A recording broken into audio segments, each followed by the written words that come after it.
Evangelio de Lucas, capítulo 22, versículo 31, por favor.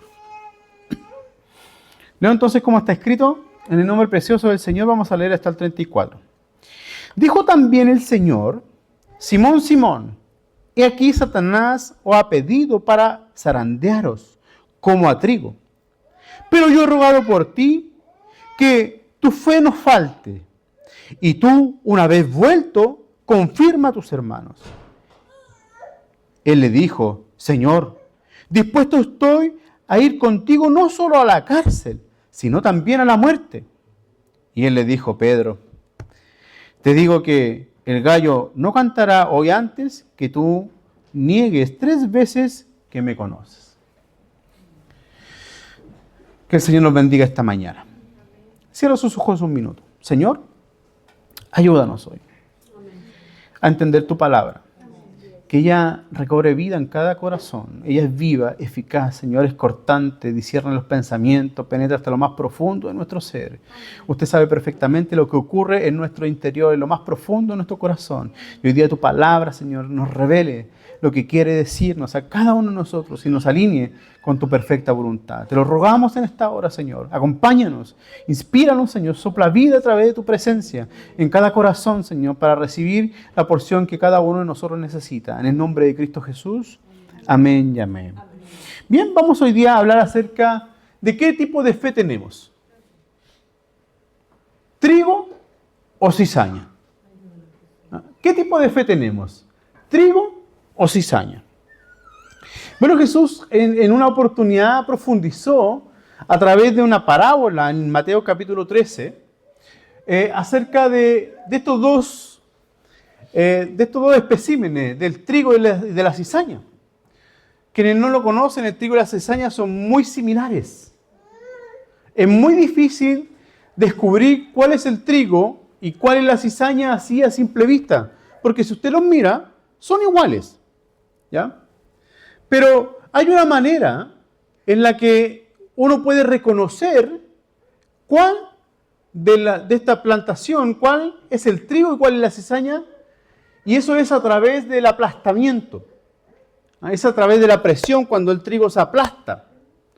Porque el trigo arroja un grano, en cambio la cizaña no tiene grano, es vacía.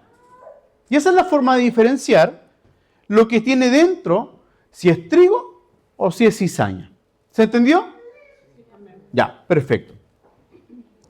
Entonces, aquí Jesús está al final de su ministerio. Bueno, al final de su ministerio ocurrieron cosas bien extrañas, porque no solamente hubo la negación de Pedro, sino que también fue entregado, tuvo una presión allí, ¿cierto? Orando en el Getsemaní, que sus sudor eran como gotas de sangre, dice la Escritura. Y hubo varios acontecimientos donde también sus discípulos lo dejaron tirado. Encontramos que sus discípulos, en vez de acompañarlo en la oración, estos se quedaron dormidos. Y el Señor le dice: no habéis podido velar 1 hora, no han podido orar 1 horita por mí. Y eso no ocurrió solamente una vez, sino que ocurrió varias veces. Interesantemente, que de quien anuncia la negación es uno de sus discípulos más cercanos. Es uno de sus discípulos más cercanos. Este que caminaba siempre con él, el que se metía en secreto en el cuarto, el que lo acompañaba a la oración. Pedro, siendo un discípulo, porque aún no estaba el tiempo para que fuera el apóstol Pedro. Aquí solamente era un discípulo que perfectamente podría ser como usted y como yo. ¿Ah? O peor que usted, o no tan peor que usted, pero más peor que yo, o no tan peor que yo. Pero era un discípulo al fin y al cabo.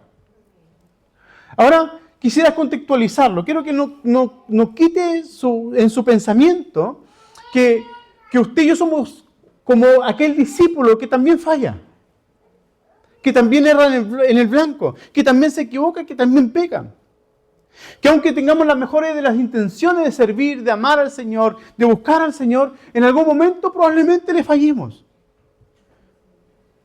Pero somos como aquel discípulo Pedro, que en esa oportunidad también él estaba seguro, convencido, se sentía firme. Y la palabra dice que el que esté firme, mire que no caiga. Pero él estaba seguro que a la cárcel lo acompañaría y que si era necesario morir por él, bueno, morir lo haría. Pero cuán equivocado estaba. Porque se sintió atraído, impulsado por las intenciones de su corazón. Y la palabra nos enseña que el corazón es engañoso. Que solamente Dios conoce el corazón. Ahora quiero contextualizarlo porque aquí hay algo bien interesante que podemos descubrir acerca de esto que Satanás solicita al Señor. Porque el Señor le declara, le revela a Pedro, le dice: Pedro, ¿sabes lo que va a ocurrir? El diablo me ha pedido tu vida para que seas zarandeado como trigo. Y es por eso que he decidido colocarle el título, ¿qué tipo de fe tenemos? ¿Tenemos la fe como trigo o la fe como cizaña? Porque interesantemente el Señor no le habla a Pedro y le dice: yo no te pedí, el diablo te ha pedido para ser zarandeado como cizaña. No, él habla acerca del trigo, siendo que son elementos muy parecidos.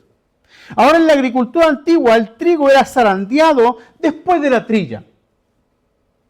¿Ya? Era sacudido, era tirado al viento después de la trilla. La trilla, ¿qué es lo que es la trilla? La trilla era el momento posterior a la cosecha. Se cosechaba el trigo, que probablemente también había cizaña en aquella oportunidad. En ese tiempo la agricultura se cosechaba y para experimentar el tiempo de la trilla era necesario que la plantación se aplastara, se apretara, para que soltara el grano. ¿Ya? Y el zarandeo era que posterior a la trilla, dice aquí, posterior al aplastamiento, viene el zarandeo. Tomar lo que se aplastó, tirarlo al viento, para que solamente el viento se llevara lo que era liviano, lo que era cizaña en este caso, para que solamente quedara el fruto, el grano. ¿Me están siguiendo, cierto? ¿O es muy tonto lo que estoy diciendo? Entonces, el proceso agricultor se cosecha, se aplasta el trigo para descubrir cuál es trigo y cuál es cizaña, y en el zarandeo se tira el viento para que el grano quede. Lo que el Señor le está diciendo a Pedro es que Pedro ya ha pasado por el momento de la trilla. Ahora viene el momento de descubrir qué tipo de fe tiene. Si hay fruto o no hay fruto en la vida de Pedro. Y la única forma de descubrirlo era que el diablo lo zarandeara. No veamos el zarandeo como una amenaza. Porque perfectamente podría ser una prueba.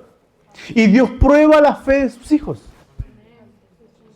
¿Alguna vez has sentido probado? ¿Sí? ¿O solo yo nomás me he sentido probado? ¿Cierto? Lo hemos sentido probado. Probar de prueba. Muchas veces hemos pasado por la prueba. Muchas veces hemos sentido el calor de la prueba. Pero el apóstol Pablo también enseña que la prueba que el cristiano vive es pasajera, es momentánea, no es eterna. En algún momento tiene fecha de expiración la prueba. Pero la finalidad de la prueba es hacer brillar la fe. Notemos lo que ocurre aquí. Porque el apóstol Pedro, siendo ahí un discípulo, iba a ser probado. Iba a llegar el momento en que tenía que confesar que realmente conocía al Señor.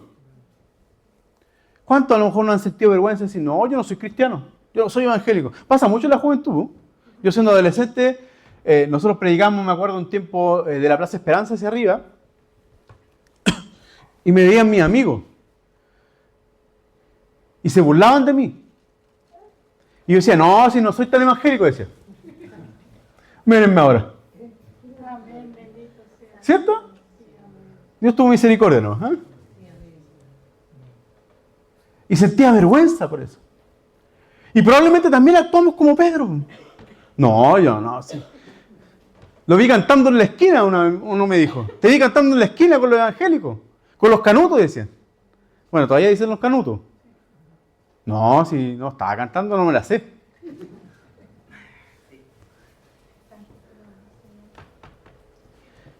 Bendito el Señor. Entonces, no veamos la prueba como una gran amenaza. Porque la prueba en la vida del cristiano lo único que va a hacer es resplandecer y relucir la clase de fe que usted y yo tenemos. Y si realmente esa fe ha dado fruto en algún momento. ¿Habrá trigo en mi vida? ¿O cuando estamos siendo aplastados no aparece nada en nuestra vida?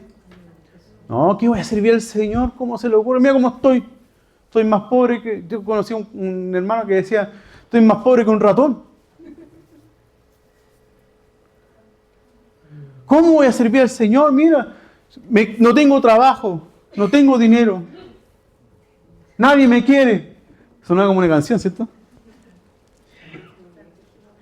Ayúdenos el Señor. Ayúdenos, Señor, porque, amados hermanos, van a haber ocasiones en que su vida y mi vida va a ser zarandeada. ¿Ah? Y no pienses que necesariamente es porque Satanás lo ha querido y tiene dominio sobre ti o sobre mí. No, es porque el Señor lo ha permitido. Porque el Señor permitió que Pedro fuera zarandeado. Hoy quiero hablarles acerca del tipo de fe que usted y yo podemos tener. Lo primero que quiero mencionar acerca de esto es que la prueba no busca su destrucción. La prueba no busca destruir su vida. El proceso completo de la agricultura nos muestra que hay una gran penalidad, que es exponer el fruto, es extraer el fruto.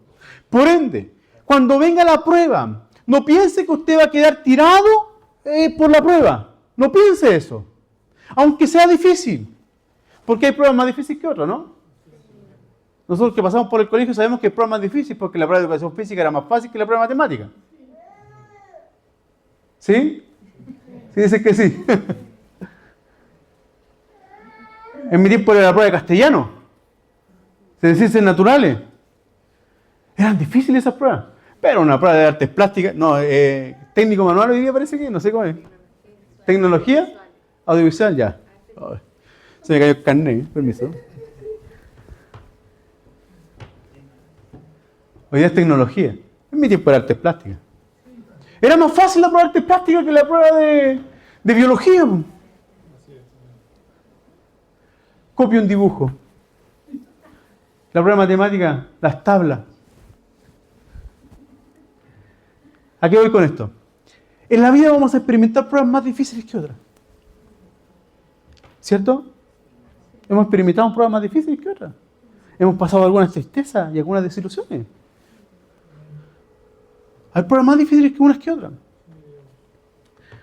Y la agricultura, el proceso de la agricultura que nos muestra acerca del zarandeo del trigo, nos muestra que hay procesos también en la vida. Hay procesos que usted y yo pasamos en la vida y que deben ser necesariamente útiles para su crecimiento, para su desarrollo. Porque, amados hermanos, vuelvo a reiterar, la prueba, el zarandeo, no es para destruirte, es para revelar. ¿Está conmigo? ¿Sí? ¿Qué es lo que hay en su corazón? ¿Qué es lo que hay en su corazón hoy día? Las intenciones del corazón Dios las conoce.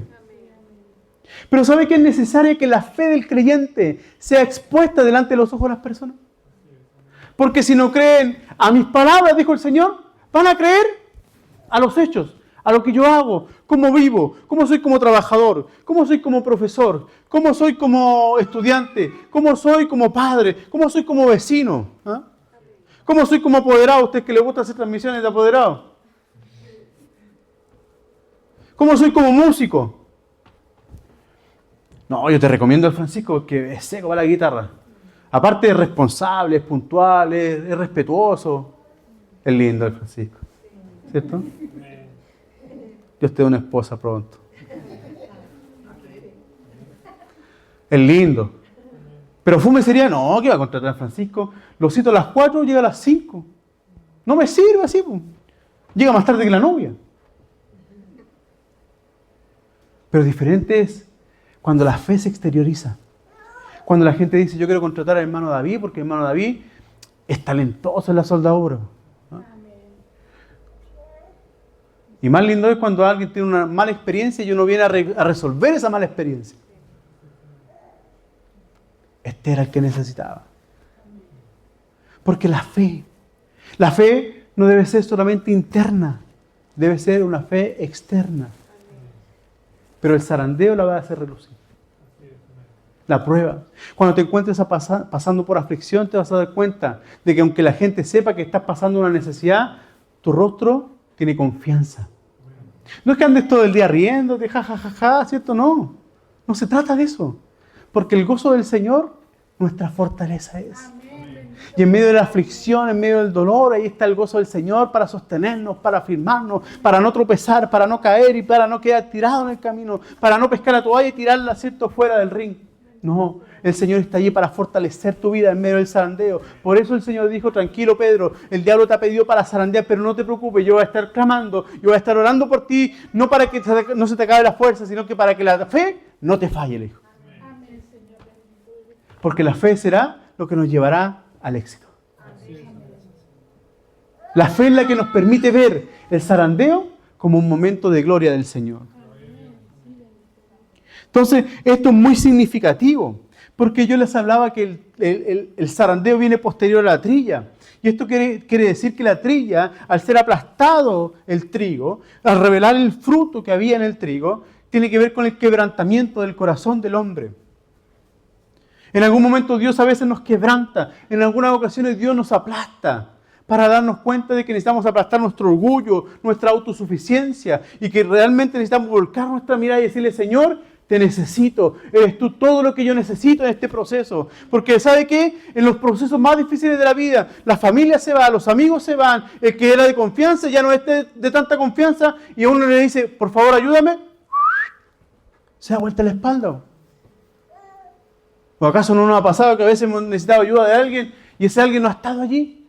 Pero ¿saben quién siempre está? El Señor siempre está con nosotros. Porque a pesar de que Jesús iba a ser entregado a la cruz, Él comprometió su oración con Él. En otras palabras, estaba diciendo, mientras tú estás siendo zarandeado, yo aún estoy contigo. No te dejaré y no te dejaré desamparado. Entonces, no veamos la prueba como algo que quiere destruirnos, por el contrario, es algo que quiere Dios permitir que reluzca. Lo segundo que quiero mencionar en esta tarde es que Jesús está en medio de la prueba, está con nosotros. Está con nosotros. Pedro no estaba solo. Amados hermanos, usted y yo no estamos solos en la vida. El Señor camina con nosotros, el Señor está en nosotros a través de su presencia. Él dijo, me voy, pero les conviene que yo me vaya porque ahora enviaré un consuelo para su vida. Solo no van a estar. Quizás yo así en cuerpo, como ustedes me ven ahora, dijo el Señor parafraseando un poco la conversación que tenía con ellos, ahora no me sirve porque no puedo estar con todos al mismo tiempo. Recuerden que en el momento de la persecución vino también la dispersión de la iglesia. Y era necesario que el poder de Dios fuera sobre ellos. Y el Señor les dijo, a ustedes les va a convenir que yo me vaya, porque ahora viene la presencia del Señor, viene el poder de Dios, el Espíritu Santo sobre sus vidas, y eso les va a permitir ir conmigo donde ustedes quieran que vayan. Por eso es que cuando nos acostamos con el Señor. Cuando nos levantamos con el Señor. Si nos metemos al metro, con el Señor nos metemos al metro. Si nos subimos al colectivo, con el Señor vamos. Si tenemos que ir a Chicureo, a Colina, a Quilicura, a Curicó, a Sarmiento, donde sea, el Señor va con nosotros. Porque su presencia está dentro de nosotros. Solo no estás. ¿Sabes lo que hace el diablo? Te hace sentir que estás solo. Te hace sentir soledad.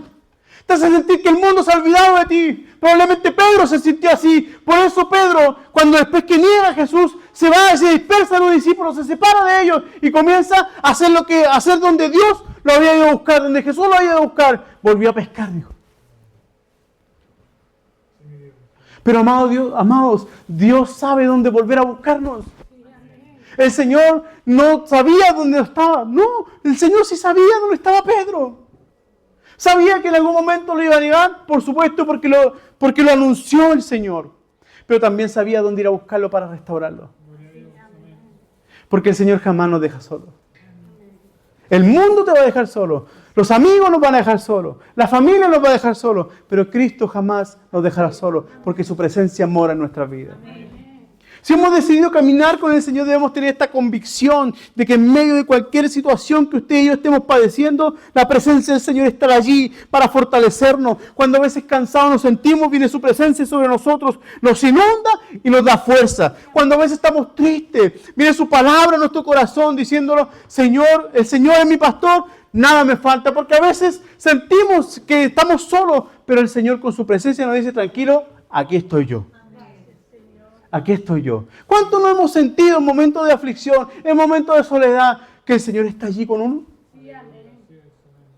Yo he sentido muchas veces en tiempo de aflicción, en tiempo de necesidad, cómo Dios me habla a través de la Escritura, cómo Dios me habla a través de la palabra. Y yo siento que no estoy solo. Y de pronto siento fuerza en mi corazón, siento aliento, porque esta palabra ha avivado mi corazón. Como decía el salmista, tu palabra me ha vivificado. Cuando a veces me he sentido perdido, desconsolado, su palabra me ha levantado, su palabra me ha sostenido. Y será su palabra la que nos bendecirá siempre. Porque Cristo no falla su palabra. Porque el cielo y la tierra pasará, pero más su palabra permanecerá para siempre. Entonces cada vez que usted sienta que el enemigo está allí, bombardeándolo con alguna actividad, con alguna cosa, con algún plan maligno, sienta que la presencia del Señor va con usted. Sienta que la presencia del Señor está con usted, porque el Señor lo ha prometido. Y Dios no es como nosotros, Cristo no es como nosotros. A veces hacemos promesas, a veces le decimos, tranquilo, yo voy a orar por ti y nos oramos. Tranquilo, yo voy a estar contigo y no estamos con ellos. Pero Cristo si lo prometió, Cristo no miente. Amén. Él no miente. Amén. Así es. Porque esta palabra es verdad. Amén. Esto es verdad. Su palabra no miente. Él prometió estar con nosotros y estará con nosotros siempre. Entonces esto debe cambiar la perspectiva de nuestras vidas acerca de las pruebas, acerca del zarandeo que muchas veces el Señor permite en nuestra vida. Debemos cambiar el enfoque.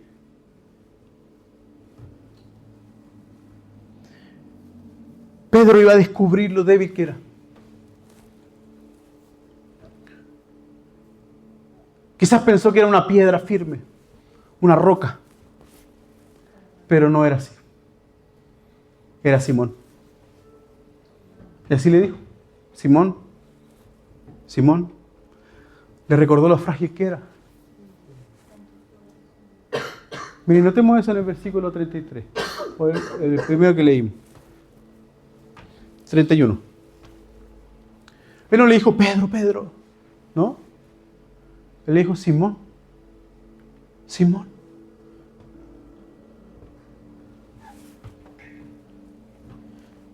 ¿Qué es lo que entiendo yo de esto? Es que el Señor sabe lo frágiles que somos usted y yo. ¿Sabe que le vamos a fallar?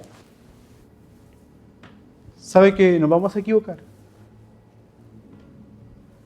Pero Él aún así ha decidido permanecer con nosotros. ¿Usted sería amigo de alguien que sabe que lo va a fallar? Seamos sinceros, a ver. Yo no. ¿Para qué quiero amigos con eso? ¿Para qué quiero enemigos si tengo amigos como eso, no? Si yo sé que un amigo, si mi hermano Johnny me va a fallar, hermano Johnny, pobre que me falle hermano Johnny. No quiero un amigo como el hermano Johnny, no. Si yo sé que José me va a fallar, no quiero entonces un amigo como José. Pero el Señor decidió estar con Pedro. Decidió ir a buscarlo y decidió usarlo. A pesar de que se había cumplido lo anunciado. Entonces le dice Simón, Simón, eres frágil, Simón.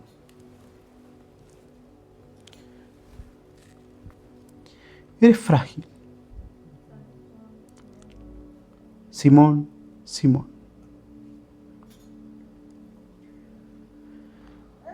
Pero después en el versículo 34, ¿por qué él inicia esta conversación con Pedro diciéndole Simón, Simón?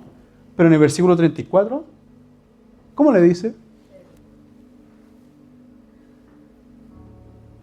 Dios conoce nuestra fragilidad, pero también conoce nuestra fortaleza. Esto no lo tengo escrito, quiero que preste atención, por favor. Porque aquí hay algo de Dios. ¿Ah? Aquí hay algo que es frágil en la vida de cada uno de nosotros. Pero Dios también conoce nuestra fortaleza. Que Él lo llama a Pedro en el proceso. Cuando Él le declara que antes que el gallo cante, que no era un animal, era una persona que tocaba como una diana, antes que el gallo toque la diana, tú ya me habrás negado 3 veces. Pero no le dice, Simón, me vas a negar. Le dice, Pedro. Oh, bendito Dios.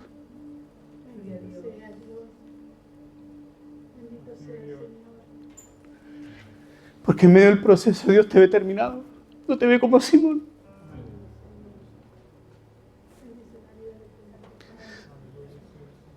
No importa las veces que hayas fallado, las veces que te hayas equivocado. El Señor no te verá como Simón. El Señor te verá como Pedro.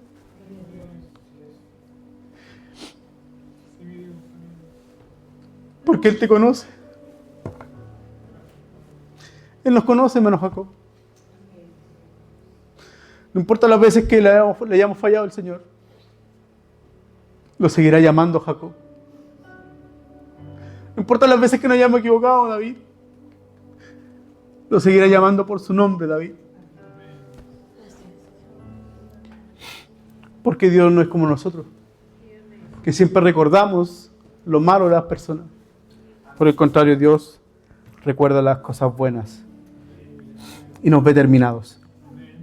Jesús está en medio de la prueba. Jesús lo seguía viendo como un discípulo. En medio del zarandeo, lo siguió viendo como trigo. Lo siguió viendo como trigo. No lo veía como una cizaña, lo veía como trigo.